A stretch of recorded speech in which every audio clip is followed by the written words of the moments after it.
আক্রমণের শিকার হয়েছি। আমার শরীরে বিভিন্ন জায়গায় 16টা স্প্লিন্টার যায়। ছেড়ে দৌড়ে পালায় অস্ত্র সুসজ্জিত অবস্থায়। ওই জিনিসটা আসলে মানে খুবই উইসপারিং লাগে আমার কাছে।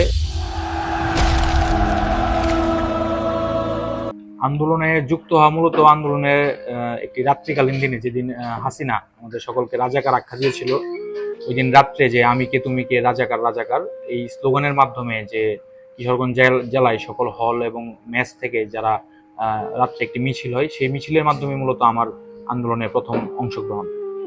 আমি আন্দোলনে অংশগ্রহণ করেছিলাম যে উঠা নিয়ে যতদিন পর্যন্ত আন্দোলন ছিল সেটা ওই আন্দোলনে অ্যাক্টিভলি অংশগ্রহণ করা হয়নি, কিন্তু যখন সকল সাধারণ শিক্ষার্থীকে একটি রাজনৈতিক দলের ট্যাগিং এর মাধ্যমে একটি সাধারণ শিক্ষার্থী সমাজের একটি বৈধ দাবিকে এই ধরনের ভাবে ক্রিটিসাইজ করা হয়, তখন আমার মনে হয় যে না, সাধারণ শিক্ষার্থীদের পক্ষে আমি যেহেতু একজন সাধারণ শিক্ষার্থী, আমারও দাঁড়ানো উচিত। ওই চেতনা থেকেই আমি সর্বপ্রথম আন্দোলনে অংশগ্রহণ করি।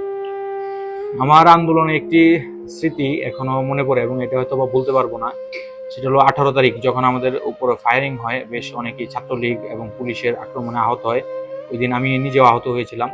তো এরকম একটা অবস্থায় একটা সময় আমরা পুরান থানা মোড়ের যে 3টা পয়েন্ট আছে, ওই 3টা পয়েন্ট থেকে একসাথে সাধারণ শিক্ষার্থীরা এবং সাধারণ জনতা যখন পুলিশের উপরে এবং ছাত্রলীগ গুন্ডা পান্ডাদের উপরে আক্রমণ করে, তখন তারা সবাই যখন এই মুরের পয়েন্টটা ছেড়ে দৌড়ে পালায় অস্ত্র সুসজ্জিত অবস্থায়, ওই জিনিসটা আসলে মানে খুবই উইসপারিং লাগে আমার কাছে এবং মনে হয় না যে এই জিনিসটা কোনোদিন ভুলতে পারবো।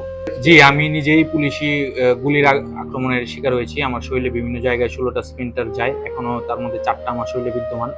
এবং তারা যেভাবে আমাদের উপরে মানে পুলিশই সবচেয়ে বেশি আমাদেরকে আক্রান্ত করেছে কিশোরগঞ্জ জেলায় অন্যতম ভাবে।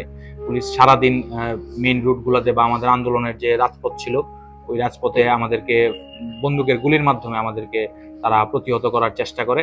এবং পুলিশের ছায়ায় ছাত্রলীগ তাদের রান্দা বা এই ধরনের যে অস্ত্র ছিল, তাদের যে অবৈধ বন্দুক ছিল, পুলিশের ছায়ায় তারা এই ধরনের অস্ত্রগুলো ব্যবহার করেও আমাদেরকে আক্রান্ত করে। এবং সাধারণ শিক্ষার্থীরা সহ সাধারণ জনতা যখন এই ধরনের আক্রমণের শিকার হয়ে আক্রান্ত হয়, গুলিবিদ্ধ হয়, কেউ কূপের শিকার হয়, এই ধরনের ঘটনা ঘটে, তখন সাধারণ মানুষের যে প্রতিক্রিয়া ছিল আমাদের প্রতি বা সাধারণ শিক্ষার্থীদের প্রতি, এটাই মানে আসলে আমাকে ওই দিন মনে করিয়েছে যে না, হাসিনার পতন হয়তো বা সন্নিকটে এসে গেছে। কারণ সাধারণ মানুষরা স্বতঃস্ফূর্তভাবে ঘরের মা বোন এবং যারা বৃদ্ধ বয়স্ক, তারা পর্যন্ত আমাদেরকে যে যেভাবে পেরেছে তারা সহযোগিতা করার চেষ্টা করেছে, যারা আহত হয়েছে বা যারা আন্দোলনে অংশগ্রহণ করেছে।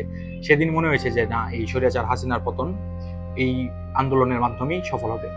এটা আসলে 5ই আগস্ট, আমরা যখন 4ই আগস্টই মোটামুটি বলা যায় আমাদের কিশোরগঞ্জ শহর আওয়ামী মুক্ত হয়ে যায়। 4ই আগস্টের আওয়ামী যারা এই ধরনের সন্ত্রাসী ছিল তারা কিশোরগঞ্জ ত্যাগ করে বা পলায়ন করে। 5 আগস্ট সকাল থেকে আমরা 2টি স্থানে, গুরুদয়াল কলেজের সামনে এবং পুরান থানা, এই 2টি স্থানে আমরা সাধারণ শিক্ষার্থীরা ভাগে ভাগে অবস্থান করছিলাম। তখন এই অবস্থানরত অবস্থাতেই আমরা শুনতে পারি যে বিভিন্ন নিউজ চ্যানেলগুলোতে আসতে থাকে যে সেনাপ্রধান বক্তব্য দিবেন জাতির উদ্দেশ্যে। এটা ঘোষণা শোনার পরপরই আমরা মোটামুটি ক্লিয়ার হয়ে যাই যে হাসিনা হয়তোবা আর দেশে নেই বা ক্ষমতায় থাকবে না, ওনার পতন হয়েছে। এরপরে আসলে কাউকে জানানোর মতো অবস্থায় আমরা ছিলাম না। আমরা চেষ্টা করেছি যাতে দেশে কোনো ধরনের অপ্রীতিকর ঘটনা না ঘটে।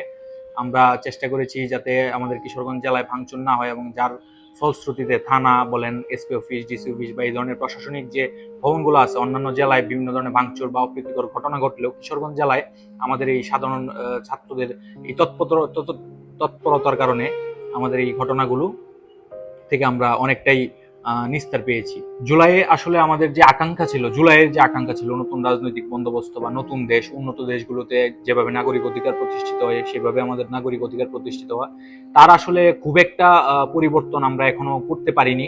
তবে এটা বলতে পারি যে গণতন্ত্র ফিরানো গেছে, গণতন্ত্র ফিরে এসেছে। আগের থেকে কিছুটা ভালো অবস্থায় আমরা যাচ্ছি। সকলের সরকার এবং বিরোধী দলের মধ্যে একটা ভালো আন্ডারস্ট্যান্ডিং এর মাধ্যমে দেশের স্বার্থে তারা সবাই এক থেকে দেশকে এগিয়ে নিয়ে যাওয়ার চেষ্টা করতেছে।